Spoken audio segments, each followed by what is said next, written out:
உலகத் தமிழ் மக்கள் உங்கள் அனைவருக்கும் எனது அன்பான வணக்கங்கள். கும்பலக்கண சகோதர சகோதரிகளே, நல்ல ஆய்வு மனப்பான்மை, ஸ்திர லக்னம், ஸ்திரத்தன்மை, எதற்கும் அஞ்சாமை, நீண்ட ஆராய்ச்சி, நல்ல சந்தேக எண்ணங்கள், அதே மாதிரி ஒரு விஷயத்தை நல்லா ரிசர்ச் பண்ணுறது, எல்லாத்துலேயும் யார் குற்றவாளி, யார் நல்லவன், யார் கெட்டவன், யார் நடிக்கிறான், இதெல்லாம் உங்களுக்கு தான் தெரியும். அப்படிப்பட்ட உங்களுக்கு 3 கிரகங்கள், 1 பாதகத்தையும் 2 மாரகத்தையும் செய்கிறதாக முன்னோர்கள் சொல்லியிருக்காங்க. இந்த மாரகம் என்பது கண்டங்களை குறிக்கக்கூடியது. அது பற்றிய திசைகள்லாம் நீண்டகால திசைகள்லாம் வரும்பொழுது அந்த மாரகம் நடக்குதா அப்படின்னா இல்லை. ஆக அது எப்போ தேவையோ அந்த ஊறுகாய் மாதிரி அது தேவையான இடத்துல அதை எடுத்துக்கணும். புரியுதா? அதனால் அதை போட்டு குழப்பிக்காதீங்க. அப்படி பார்த்தா மாரகாதிபதி செவ்வாய் 7 வருஷம், புதன் வந்து 17 வருஷம். 17 வருஷம் புதன் வந்து மாரகாதி கும்ப லக்னக்காரங்களுக்கு அது கெடுதலை செய்தானா? இல்லை, என்னுடைய அனுபவத்தில். அது 5 குடையவனாகவும் வருகிறான், 8 குடையவனாகவும் வருகிறான். உங்கள் லக்னாதிபதி யார்? சனி. சனிக்கு புதன் யார்? நட்பு. அப்போ எப்படி மாரகத்தை பெருசாக செய்வார்? யோசிக்கணும். அப்போ அது வயோதிக காலத்தில் தடி ஒண்டி போகக்கூடிய காலகட்டங்கள். அப்போ ஏதாவது அந்த அட்டமாதிபதியினுடைய தசாபுத்தி அந்தரங்கள் ஓடும்போது அன்னைக்கு இதை போய் மாரகத்தை பற்றி ஆராய்ச்சி பண்ணணும். இப்போ பாதகாதிபதி யார்? சுக்கிரன். சனிக்கு யார்? சுக்கிரன். என்ன வேணும்? நட்பு இல்லையா? அப்போ எப்படி உங்களுக்கு பாதகத்தை செய்யும்? பெருசா செய்யாது. என்னுடைய அனுபவத்தில் சுக்கிர திசை நடந்தவங்க கும்ப லக்கணக்காரங்க பெரும்பான்மையாக 90 விழுக்காடுகள் அவங்களுக்கு அதில் தான் பொன்பொருள் ஆடை ஆபரணங்கள் மண்மனை வாகனாதிபதி யோகங்கள்லாம் ஏற்பட்டிருக்கு. அதில் ஒரு சிலர் வந்து எனக்கு சுக்கிரன் என்னை வச்சு செஞ்சிருச்சிங்கம்பாங்க. அப்போ அதுக்கு என்ன காரணம் என்று ஆய்வு செஞ்சோம்னா, பாதகாதிபதி உங்களுக்கு எங்கே இருக்கோ அது சார்ந்து தான் பலனை கொடுக்கும். சரிங்களா? ரைட். இப்போது ஆரம்ப நிலை ஜோதிடர்கள், பலன் கூற தயக்கம் உடையவர்கள், ஜோதிட மாணவர்கள்லாம் டைரெக்டாக எடுத்த உடனே பலன் சொல்வது எப்படிங்கிற வகுப்பு துவக்க இருக்கிறேன். அதில் நீங்கள் கலந்துக்கூடியவங்கெல்லாம் உங்களுடைய 9842208655 நம்பருக்கு வகுப்பில் கலந்து கொள்ள ஆவல்னு போடுங்க. அந்த குரூப்பில் ஜாயின் பண்ணிவிட்டு ஒரு சண்டே மொத்தம் 15 சண்டே கிளாஸ் எடுப்பேன்.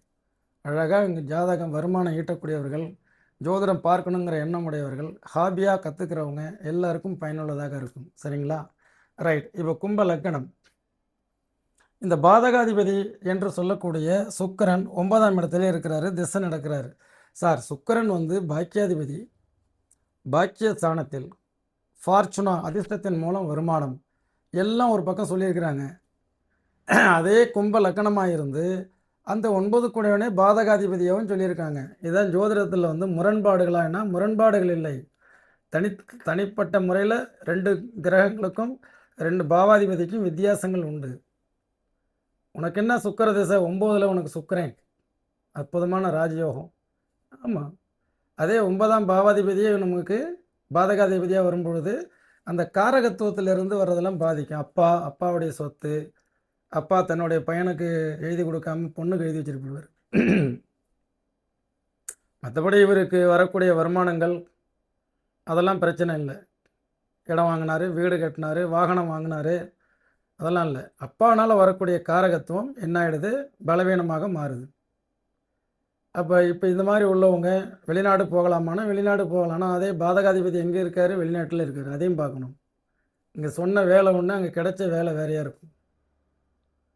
அதே மாதிரி நமக்கு வருமானம் சம்பளம் அங்கே ஒன்று சொன்ன சம்பளம், அங்கே வேறு சம்பளம். அதே மாதிரி பிஹெச்டி உயர்நிலை படிப்புகள் இது மாதிரி கொஞ்சம் ரிசர்ச் பண்ணுங்கள். பெரும்பாலும் இந்த மாதிரி நடக்கும் அப்படிங்கிறது என்னுடைய ஆய்வு. அதே 9/10 இருந்ததுன்னா பாதகம் வந்து தொழில் முறையில் வந்து சேரும். இப்போ நான் தொழிலதிபர்கள் அதிகம் வசிக்கக்கூடிய பகுதியில் ஆய்வு பண்ணுறேன். அப்போ பாதகாதிபதி திசை நடந்துகிட்ருக்கு, சுக்கிர திசை, இடம் வீடு இதெல்லாம் கிடைச்சிருக்கணுமே. ஆமாங்க சார். அதில் தான் நல்லா அது அடிக்கடி டூர் போனீங்க, நல்ல கார் வாங்கினீங்க. சார், கடன் மூலமாக வாங்கினீங்களா இல்லையா? ஆமாம். வீடு நல்லா அமைஞ்சதா இல்லையா? ஆமாங்க. சரி, என்ன தான் அப்புறம் சொல்ல வர்றாருன்னு பார்த்தா, சார் பிஸ்னஸ் தான் கொஞ்சம் சரியானபடி அப்படின்னு ஆரம்பிப்பார். அப்போ பாதகாதிபதி 10ல் இருந்தால் நீங்கள் செய்யக்கூடிய தொழிலில் கவனம் தேவை. சுவர் இருந்தால் தான் சித்திரம் எழுத முடியும். அந்த தொழிலமைப்பு நல்லா இருக்கணும். அதை கெடுத்துரும். அப்போ டேக் டைவர்ஷன், மாற்றுப்பாதை, மனைவி பேர்லேயே அவர் பேர்லேயே பண்ணலாமான்னு அதுக்கப்புறம் பார்க்கணும். அப்போ 11ஆம் இடத்தில் இருந்தால் என்ன நடக்கும்? 11ஆம் இடம் என்பது லாபம், மேன்மை. சார் ஒரு பக்கம் வருது, லாபம்லாம் இருக்குங்க, இல்லைன்னு சொல்ல முடியாது. பட் அது எங்கள் அண்ணனை வச்சு பார்த்துக்க சொல்லியிருந்தோம். அந்த லாபம்லாம் எங்கே போகுதுன்னே தெரியல. எங்கள் அண்ணன் தானே பிரச்சனையே. அப்போது பாதகாதிபதி 11ஆம் இடத்தில் இருந்தால் அதனுடைய காரகத்துவம் அதெல்லாம் நமக்கு தப்பாக போயிடும். நண்பர்களால் பெனிஃபிட் இருக்காது, அண்ணனால் பிரச்சனைகள் இருக்கும். அப்போ 12ல் இருந்தால் இங்கே தான் 12ல் மறையிறது நல்லது.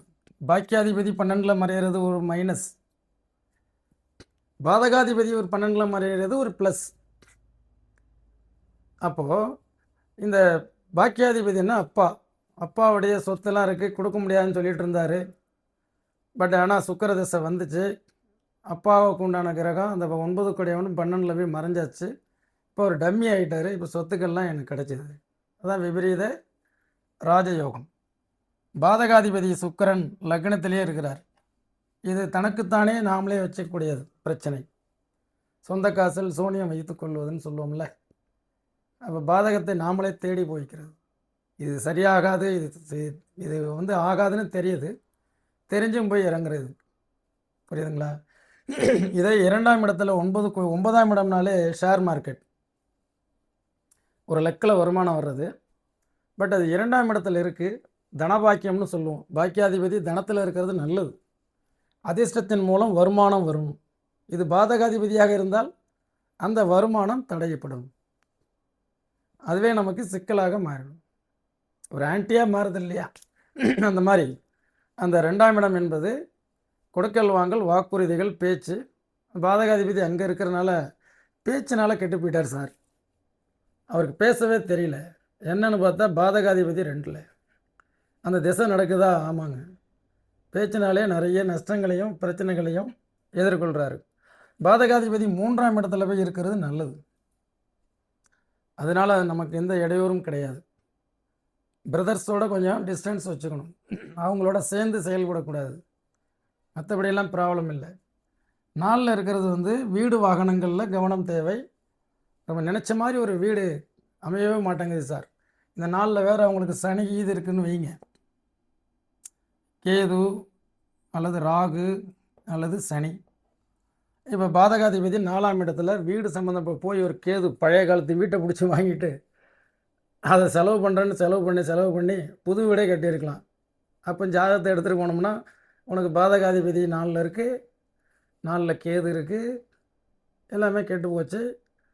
இந்த மாதிரிலாம் 4 குடையவனே 4ல் கேந்திராதிபத்திய தோஷம் இருக்குது, எவ்வளோ விஷயங்களை சொல்லுவாங்க. அதனால் உங்கள் பேரில் இடம் வாங்குறதோ வண்டி வாகனங்கள் வாங்குறதோ அவாய்டு பண்ணிட்டீங்கன்னா அதுதான் பரிகாரம். அம்மாவோட பேரில் பிஸ்னஸ்ஸு இதெல்லாம் அவாய்ட் பண்ணிக்கணும். பாதகாதிபதியே 5ஆம் இடத்தில், இது சுபருடைய வீடு. அந்த சுபர் வீட்டில் போய் இருந்தாலும் பாதிப்புகள் பெரிதாக இருக்காது. சுக்கிரன் புதன் வீட்லேயும் புதன் சுக்கிரன் வீட்டிலலாம் இருந்ததுன்னா பெரிய பாதிப்புகள் இருக்காது. ஆனால் மகனோட அறிவு போர் ஏற்படும் இல்லையா? நீ அறிவாளியா, நான் அறிவாளியா? மகனோட சேர்ந்து அந்த அறிவு போர் ஏற்படுறதுக்கு வாய்ப்புகள் அதிகம். அதனால் நீங்கள் எப்போதுமே பூர்வீகத்தில் தொழில், பூர்வீகத்தில் பிஸ்னஸ் பண்ணுறது, மகனும் தகப்பனும் சேர்ந்து தொழில் பண்ணுறது, இதெல்லாம் அவாய்ட் பண்ணிங்கன்னா நல்லது.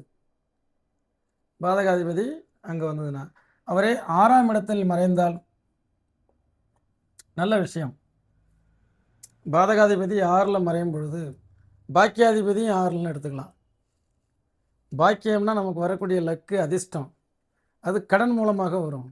கடனை வாங்கி தொழிலை பெருக்கிட்டு போயிட்டாருங்க, அது மாதிரி இருக்கும். பாக்கியாதிபதி 7ஆம் இடத்தில் இருப்பது, அதாவது பாதகாதிபதி 7ஆம் இடத்தில் வருவது, ரெண்டையுமே எடுத்துக்கலாம். பாக்கியம்னா அதிர்ஷ்டம் மனைவி ரூபத்தில் வரும். அவரே பாதகாதிபதியாக இருந்து திசை நடந்தது. அதனால தான் ஒரே மாதிரி ஜோதிட பலன்கள் எல்லா இடத்துலையும் சொல்கிறதில்ல, ஒரே மாதிரி நடக்கிறது இல்லைன்னு சொல்கிறது. ஏங்க பாவக அடிப்படையில் பாக்கியாதிபதியே 7ஆம் இடத்துல இருக்குது, மனைவி ரூபத்தில் தான் அதிர்ஷ்டம்ங்கிறீங்க. அதே பாதகாதிபதி திசை நடக்கும் பொழுது மனைவி ரூபத்தில் வரக்கூடிய அதிர்ஷ்டம் ஆப்போசிட்டாக மாறுது. புரியுதுங்களா? எந்த எந்த அளவுக்கு பாருங்கள் ஒரு ஜோதிட பலன்கள் நிறைய முரண்பாடுகள் மாதிரி மாற்றி மாற்றி இருக்கும். சும்மா இடியாப்ப சிக்கல் மாதிரி இருக்கும். இதெல்லாம் பலன்களை எடுத்து நம்ம சொல்லும் பொழுது தெளிவாக அவங்களுக்கு புரிய மாதிரி சொல்லணும். மனைவி வந்ததுக்கப்புறம் தான் பாக்கியம்லாம் வந்துச்சுங்க. நீங்கள் சொல்கிறது கரெக்டு தான். நூல்களில் சொன்னது 9 7ஆம் இடத்துக்கு வந்ததுனால எங்களுக்கு மனைவி ஆஃப்டர் மேரேஜ் தான் எனக்கு நல்லது, நல்லா இருந்துச்சு, நல்ல மாற்றம் வந்தது. அந்த கும்ப லக்கணத்துக்கு அந்த சுக்கிர திசை ஆரம்பித்தது பாருங்கள், அப்போ அந்த 7ஆம் பாவகம்ங்கிறது கெடுது. அதிலேருந்து பிரச்சனை, கணவன் மனைவிக்கு இடையே பிரச்சனை. புரியுதுங்களா? இது மாதிரி நம்ம தெளிவாக ஒரு பாவகம் வந்துட்டு கரெக்டாக பாக்கியாதிபதி 7இல், இப்போ 9க்குடையவன் 8இல், இது இந்த பரிவர்த்தனை பொதுவாக பாவக அடிப்படையில் 9ஆம் பாவாதிபதி 8இல் இருந்தால் அப்பாவுடைய சொத்து பூரா இழந்துருவாங்க. அப்பாவனால நஷ்டம், தகப்பனாருடைய அசட் எல்லாமே போயிடுச்சு. அதே பாதகாதிபதி திசை நடந்து 8இல் இருந்தால் அதுவே கெட்டவன் கெட்டிடில் கெட்டிடும் ராஜயோகம். புரிஞ்சுதுங்களா? இது மாதிரி பலன்களை பார்த்து பார்த்து நம்ம எடுத்தோம்னா மிக தெளிவாக இருக்கும். அடுத்தது 12 பாவாதிபதியும் வக்கரம் பெற்றிருந்தால் எப்படி இருக்கும், வக்கரம் பெற்றிருந்து அந்த திசையும் நடந்ததுன்னா எப்படி இருக்குங்கிறத தெளிவாக பார்ப்போம். மீண்டும் அடுத்த நிகழ்ச்சியில் சந்திப்போம். என்றும் உங்கள் முனைவர் ஆலயம் ஜெய் சுவாமிநாதன். நன்றி, வணக்கம்.